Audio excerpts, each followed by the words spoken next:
Penelitian tersebut dilakukan oleh Departemen Pertahanan dan Komisi Energi Atom Amerika Serikat, di mana mereka membuat penelitian namun radiasinya mempengaruhi para partisipan yang terlibat dalam penelitian tersebut. Ada Milgram's Obedience Study. Milgram's Obedience Study, ya, di mana bagaimana peneliti ingin memicu kemampuan seseorang untuk mengingat. Namun orang tersebut diberikan tekanan arus listrik. Jadi pertama-tama diberikan 1, kemudian meningkat menjadi 3 vocabulary atau kata-kata yang dia harus ingat secara berurut. Kemudian berkembang menjadi 5, berkembang menjadi 10, harus diingat secara berurut. Karena takut disetrum, individu tersebut memaksa dirinya untuk mengingat. Dan apabila dia membuat satu kesalahan, dia akan disetrum pertama-tama dengan aliran listrik yang kecil, sekitar 15 joule. Kemudian semakin banyak kata-katanya, semakin besar arus listriknya. Bahkan sampai membuat nyeri pada orang tersebut. Jadi secara mental dan fisikal diberi tekanan kepada orang tersebut. Nah, itu banyak terjadi pada penelitian kuantitatif. Bagaimana dengan penelitian kualitatif? Sebentar dulu, di dalam penelitian kualitatif banyak dalam sejarah juga yang menunjukkan bagaimana para peneliti tidak memperhatikan etika penelitian pada kesehatan. Salah satu contoh adalah Humphreys, penelitian Humphreys yang dilakukan untuk melihat pola perilaku homoseksual, di mana peneliti ini tidak mengungkapkan siapa dirinya. Jadi di sini masalahnya, dia tidak mengungkapkan siapa dirinya, dia tidak mengungkapkan bahwa tujuannya adalah untuk melakukan penelitian. Kemudian melalui komunikasi di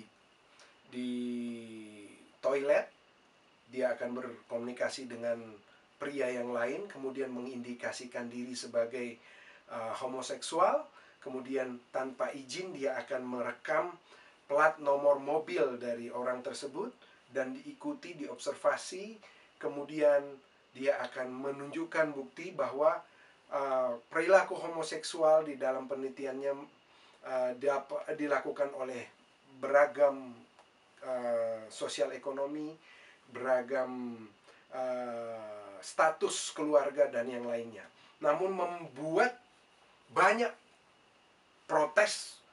Karena kenapa? Karena di sana terjadi ketidakjujuran, di mana orang yang terlibat dalam penelitian tersebut tidak mengetahui bahwa dirinya sedang diteliti. Nah, ada juga Clark, penelitian oleh Clark tahun 1996, tidak terlalu lama dari saat ini, di mana dia juga melakukan penelitian forensik yang masalahnya adalah terjadinya deception atau sifatnya kebohongan, ya. Jadi ini catatan-catatan di dalam penelitian yang dilakukan yang cukup baik, namun hasilnya tidak mengindahkan hak asasi dari responden. Baik, sebagai peneliti, apa saja yang dapat menjadi dasar kita dalam melakukan penelitian menghormati hak asasi manusia yang lain? Pertama tentunya kebenaran. Untuk yang beragama Islam bisa lihat kebenaran dalam Al-Quran dan kebenaran dari kitab-kitab yang lain. Nah, untuk orang-orang Nasrani boleh membaca dan menghayati 10 hukum, ya, bagaimana mengasihi sesama manusia sama seperti mengasihi dirinya sendiri. Kemudian kita bisa lihat dalam guidelines atau aturan, petunjuk aturan yang dikeluarkan oleh WHO dalam melakukan penelitian yang melibatkan manusia. Kemudian kode Nuremberg atau Nuremberg Code, ya, yang muncul atau dilahirkan setelah terjadinya Perang Dunia Kedua. Kemudian deklarasi Helsinki,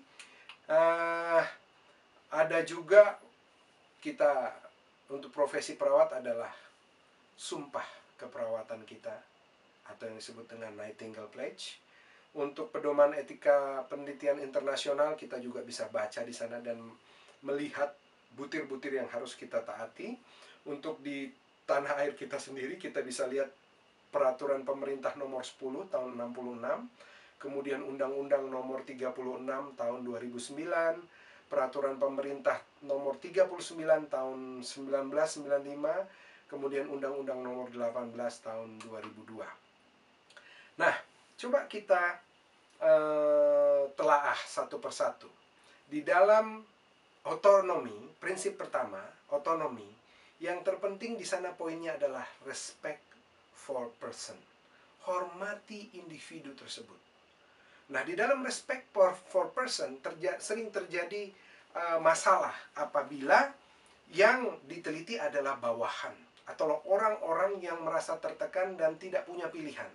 Untuk itu kita mesti memahami kelompok-kelompok komunitas yang disebut dengan vulnerable community atau yang disebut dengan kelompok-kelompok masyarakat yang sangat-sangat rentan terjadi menjadi terjadinya pelecehan. Di antaranya adalah kelompok masyarakat yang mengalami penyakit HIV, kemudian orang-orang yang